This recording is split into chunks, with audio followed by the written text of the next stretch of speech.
Kia is offering up to $20,000 discounts on the EV6 GT. Interesting deal. Is it worth it? Well, let's have a look. Hello, my friends. Welcome to the channel. I'm Sam Evans. You're watching the Electric Viking, guys. Kia's EV6 GT. It's a legit performance car. It's actually quite similar to the Hyundai Ioniq 5N. Not quite as good, but it's still really good. So, Kia is rolling out a facelift to the GT version. This update, well, it just got some pretty impressive tech from the Ioniq 5N. And I mean, right now, if you're wanting a car like this, it's a pretty good time to get one.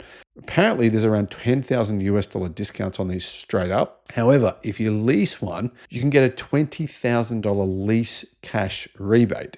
There's a catch though. You need to commit to a 24-month lease to get the offer. If you want a longer commitment, you can opt for a 36-month lease, and they'll knock down the price by $18,500. So, to be honest, let's be real, $18,500 or $20,000, either way, it seems like a really good deal. Guys, it's worth also pointing out that you can get Kia EV6 GT used for similar prices. Really, really big depreciation on the EV6 GT. So they are absolutely worth having a look at. Incredibly good value. So here's one negative though, one downside. The Kia EV6 does not qualify for EV incentives in the United States. Neither will a facelifted model because it's not made in America. But originally, the price used to be $61,600 for the GT, which I still think is not bad value for this type of car. The type of performance you get from this car and the practicality, it's a little bit like, reminds me a little bit of an Audi RS4, but an electric version, and it's faster. However, apparently this deal is only available until the 2nd of June. That said, I'm sure Kia will extend it for you if you need it. It's probably pretty likely, right? However, it's worth pointing out, the new EV6 GT is actually not a bad vehicle. The battery pack has gone up in size from 77 kilowatt hours up to 84 kilowatt hours. That means its twin electric motors produce 641 horsepower. That's a lot of power. I mean, that's like 450 kilowatt and 570 pound-feet of torque. That's 770 newton meters. It's also got the same virtual gear shift feature as the Ioniq 5N, and it makes gasoline-powered vehicle, well, sort of synthetic sounding internal combustion engine sounds. So if you're into the sounds, I know some people love them. If you're into those, then yeah, that's a feature. I'm not a big fan of them, but anyway.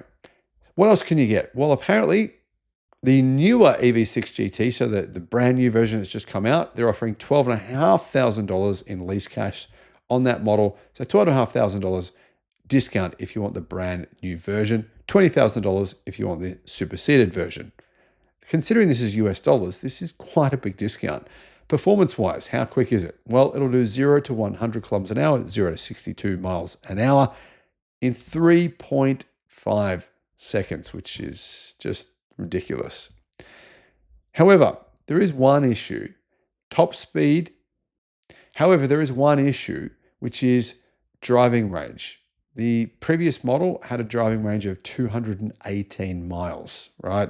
That's real world, 218 miles, but that's only just over 300 kilometers, which in my opinion is just not enough for a car. If you're going to be paying this kind of money, you want more range than that. Now, apparently the newer version has a bit more range than that, about 10% more, but it still, I don't know about the range figures here. I think you'd be better off in the United States getting something with, similar performance, a bit more range.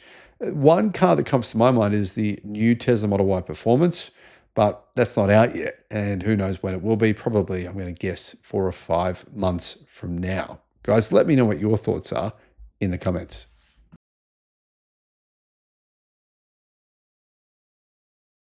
Hyundai have revealed the price for the new Insta, the new very, very affordable Hyundai Insta electric car. Now, $23,000 US. Is this a good price? Or $22,800 US, I should say, to be exact. Well, maybe. Here are the details. Hello, my friends. Welcome to the channel. I'm Sam Evans. You're watching the Electric Viking. It's great to see you. Clearly, I'm just going to say this straight up. Clearly, the price is ridiculous in Korea. In South Korea, you can buy a Hyundai or Hyundai Insta EV for $22,800 in South Korea. But the thing is, it's really nowhere near being price competitive with anything in China. At that price, it's way, way, way too expensive in that region, in that geological region, in that, that area, that country. I mean, go to China. There's no way known anyone in China would pay this for one of these vehicles. Would someone pay that, though, outside of China, outside of South Korea? I think they might. And realistically, this car has received a lot of acclaim. A lot of people in America are saying, guys, bring it here. The only place you're not selling it is America. You're selling these things everywhere else except for America. We want the Insta EV, and at this price, we're willing to pay this kind of money. Do you guys agree? Would you buy one of these for this price? Now, if they were to make these in the US, I think they could probably sell them for a similar price, $23,000. It then would qualify for the US $7,500 tax credit, meaning you could potentially get one of these for about $15,000. I do think they could have a market if they were to do this. In America, that is. Outside of America, in places such as Australia, though, it's going to be a much harder proposition. The reason I say that, this car is quite a bit smaller than a BYD Dolphin, right? It's another size below the Dolphin. And yeah, I mean, realistically, the Dolphin is a similar price. Now, this equates to around 36,000 Australian dollars. The Dolphin is pretty close to being that price already in Australia, but it has a fair bit more range. Now, the most expensive model of this vehicle only has approximately 221 miles of range. That's 355 kilometers of WLTP range, so 221 miles. But that's for the more expensive model, right? The standard model is 196 miles, which is 315 kilometers. So 315 kilometers, that means it has less range than the cheapest BYD Dolphin, which is a similar price. It's a bigger car. Then you go up to basically a comparable price to the more premium version of the Insta. Then you're looking at a BYD Dolphin Dynamic or an MG4. And then you're looking at those vehicles having a lot more than 355 kilometers of range. They're closer to 450 kilometers of range, so an extra 100 kilometers. I know there's a lot of people who are fans of this smaller type EV, and they're fans of this design. They like it, but would they be willing to pay this kind of price? I don't think there'd be too many people. I know there's going to be comments in the comment section saying, "I'll buy this," or but really, when you need the numbers to really go through these sales, remember a lot of comments on articles, guys, are from the same people. The same people saying stuff, always saying they'll buy the product if it was this. If it was available, I would buy it. And you actually have a look at their usernames, and you'll find that actually they make the same comments for about 300 different cars a year.